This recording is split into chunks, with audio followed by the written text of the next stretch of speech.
Exemple 2. L'entreprise Bonicado donne des points boni lors d'achat dans certains grands magasins. Ces points peuvent ensuite être utilisés pour s'offrir un cadeau de son choix dans un catalogue. C'est un peu le principe des Hermès que beaucoup de gens connaissent. Pour chaque tranche de 20 $ d'achat, 3 points boni seront ajoutés au compte de Nicole, une nouvelle abonnée. De plus, pour la remercier de s'être abonnée, Bonicado lui offre gracieusement 50 points boni au moment de l'abonnement. Quel montant minimum d'achat Nicole doit-elle effectuer à partir du moment où elle s'est abonnée pour pouvoir s'offrir un cadeau d'une valeur de 65 points boni? Première étape, on identifie nos variables. La variable indépendante X sera les achats. Alors, X ici, variable indépendante, les achats. Et Y, notre variable dépendante, les points boni.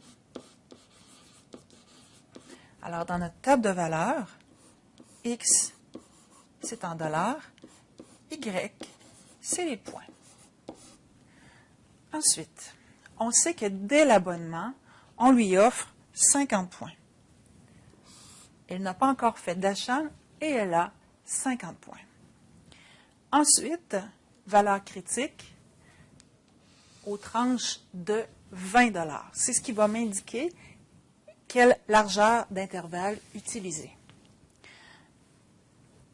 En partant à 0, et cette fois-ci, j'inclus le 0. Contrairement à la situation précédente, je mets le crochet vers l'intérieur parce qu'en partant, on nous offre 50 points.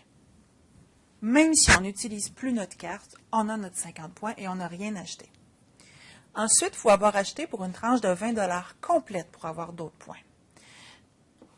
À partir du moment où vous avez 20 $, on vous rajoute 3 points. La valeur critique est donc à 20. Ici, j'aurai un crochet tourné vers l'extérieur. La donnée 20 n'est pas dans cet intervalle, elle est dans le suivant. Autre tranche de 20 nous mène à 40.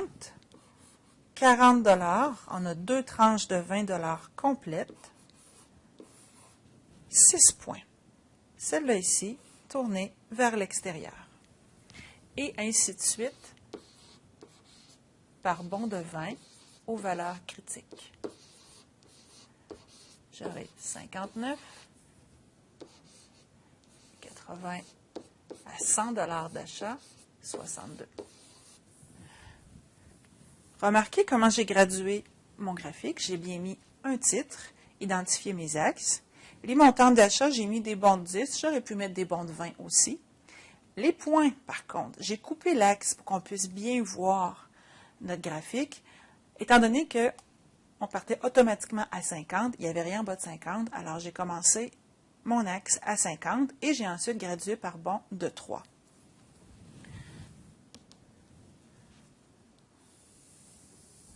Première marche, celle-ci. Elle est d'une largeur de 20, qui est la largeur de mon intervalle. Celle que je viens de placer, c'est celle-ci. Alors, de 0 crochet tourné vers l'intérieur à 20 crochets tournés vers l'extérieur. C'est pour ça qu'ici, vous avez le point plein à gauche et le point vide à droite. Alors, dès que vous avez votre carte, vous avez 50 points, mais vous n'avez pas de nouveaux points avant d'avoir atteint 20 $. Et quand c'est fait, on vous redonne 3 points. Et ainsi de suite.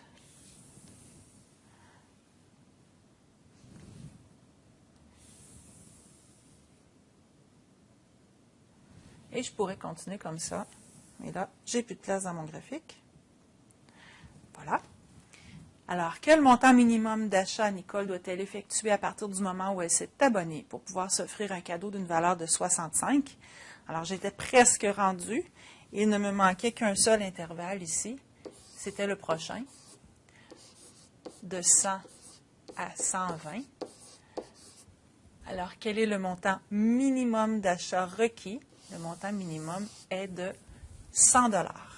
Vous pouvez répondre à un tel type de question en analysant votre table de valeurs ou en analysant votre graphique aussi.